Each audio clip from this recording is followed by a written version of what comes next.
Hi, everybody, and welcome to the halftime report with the score of the Broncos 14 and the Browns 6.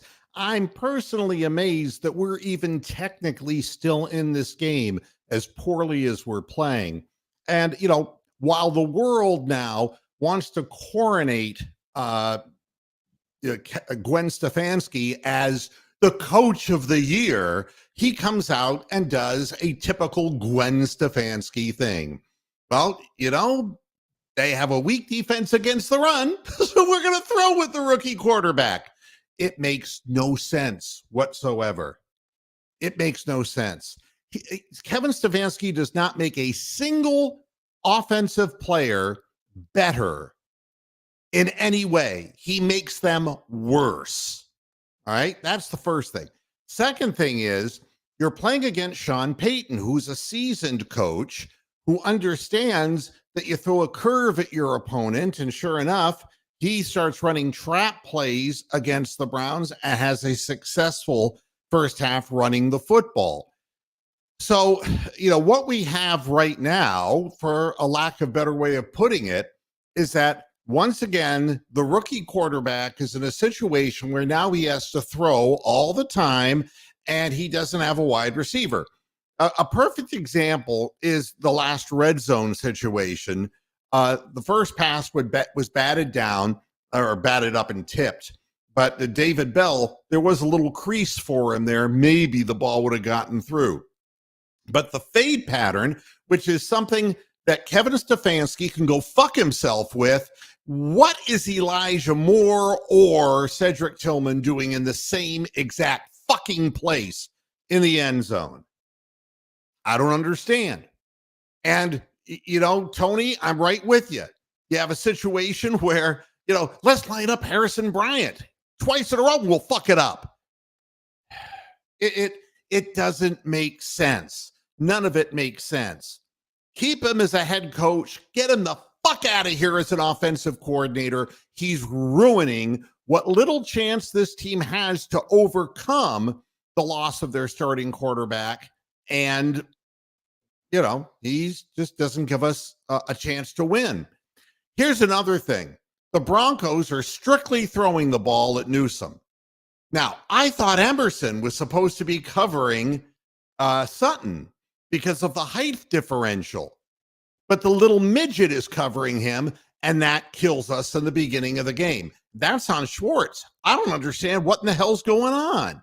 Why would you put that little midget on a 6'4" guy who's getting physical with him? Makes no sense whatsoever. They have no confidence now in Emerson. I really don't know. And you can say, yes, that the pass interference may have been a shaky call, but the bottom line is almost every downfield throw has been against Newsome. They're picking on him because of a lack of size. And Denzel Ward being out really hurts this team. As far as run the ball, damn it, Christopher Milton, this is all decided in advance by one person who controls everything, who is a control freak, who's an idiot. And if you want him, all you people, if you want him to remain as your head coach, personally, I want him the fuck out of here. Because, he would mess up. He'd fuck up a wet dream, honest to God. It's disappointing to see. We're not even giving the run a chance. The one good run by Ford, why do we repeat the same play a second time? Don't we have a diversified playbook? Do you really think you're going to stump people over and over with the same plays? It's just unbelievable. And I know DTR is not accurate enough. But DTR is also playing with Elijah Moore, who might not be running the right pattern. Cedric Tillman actually has done a few good things in the first half of this game. But Amari Cooper, of course, is going to be doubled everywhere he goes.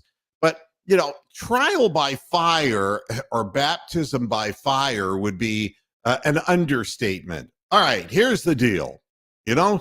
You're going week to week, DTR, and we got to see improvement from you. By the way, we're not going to let you run the football You have to throw every time against a team that has a good pass rush. And that's the strength of their defense, okay? I mean, this is all going to be rigged for Joe Flacco, the pigeon shit statue, to come in. It's really ridiculous. I don't get it. And I'm not going to contribute. I just tell you what I see with my eyes. I don't know what's going on behind the scenes. I have no idea whatsoever. What I do know is you got no chance of winning when you don't use your strengths. The offensive line really has to be scratching its head.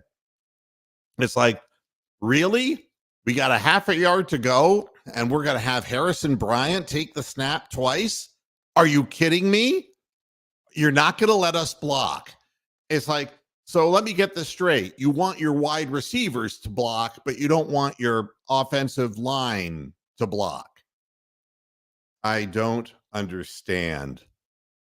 And I never will understand, because every week it's the same thing. It's amazing we're even in the game. From a statistical perspective, I mean, they've run for 101 yards in the first half, averaging 5 yards a carry.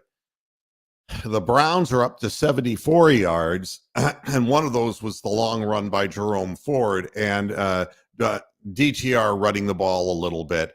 Kareem Hunt is going to be out. I can guarantee you he pulled a groin muscle on the big launch and takeoff. He was grabbing at his groin. Not that way, folks. But whenever you see somebody putting your finger in that part of your body, he pulled a groin muscle, and you're not going to be seeing him. You'll be seeing Strong as the backup running back. You mark my words, he gets back into the locker room, that thing's going to tighten right up, and he won't be back on the field. Tillman leads the receivers with 4 receptions for 55 yards and a long of 23. You know, the problem here, once again, we just don't have people who are going to be able to break open, downfield. We have no downfield passing game.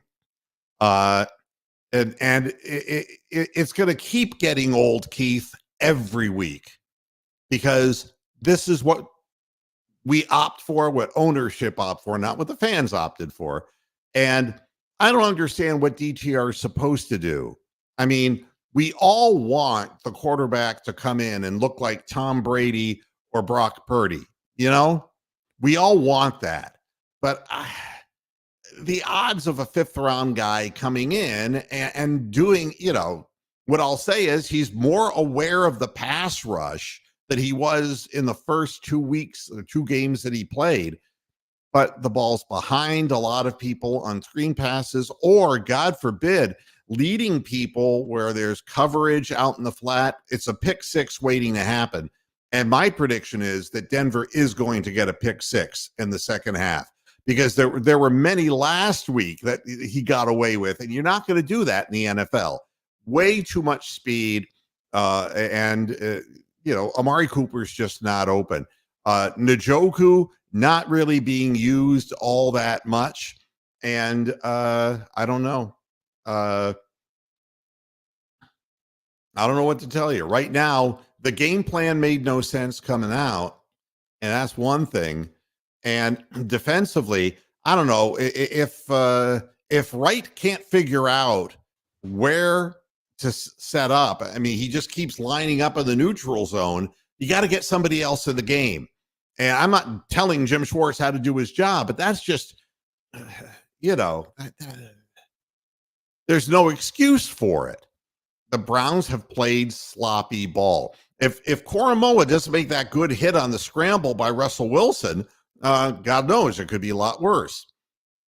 Now they're using a 33-year-old quarterback on quarterback keeps, on quarterback options, and they're getting away with it, because the Browns, you could see them following the running backs because they already established their running game using the middle of the field. They're not running east and west. They're running north and south. They're doing it with trap plays. And the Browns are following those runners, so the lanes are wide open for Russell Wilson. And you got a really good from behind the play shot on how that happens. It happened for the 1 touchdown, and also prior to that. The Denver guy, Bronk, who passed away, He was 46 years old and he died of alcoholism. And he was probably trying to minimize pain from his football career. So that's what that is. And Russell Wilson has played well this year. I'm not taking anything away from the Broncos whatsoever. They are dominating this game, and they deserve to win the way that they're playing. Doesn't mean that the game is over yet.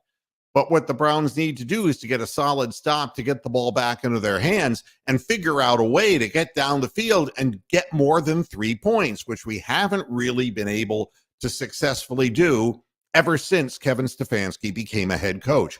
We have a bad red zone reputation, and that continues on because it's the same man calling the plays, and the plays are the same too. It's a difficult situation to put a rookie in, but what can I tell you? I mean, Stefanski will say, well, I'm just calling the plays that I would for any quarterback because we have faith in DTR. And then the next thing you know, they're going to bench him and put Flacco in. And Flacco is not the answer under any circumstance. He's not the answer. And I understand he's got it up here, but in the rest of his body, 38 years old and God only knows. I just want to see the Browns mix in the run with the pass. And I would like to see, it would be nice to see a pump fake and try something down the field, but it's going to have to be to Cedric Tillman. It can't be to Amari Cooper. They're just shadowing him with two people all over the field. So that's your halftime show. I hope I have better news for you after the game. We'll be back right after the game. I'm going to get back and watch this with the rest of you, and I'll see you after the game. Till then, go Browns. Let's see if we can somehow pull the fat out of the fire, but I am a doubting Thomas. Talk to you after the game. Bye-bye.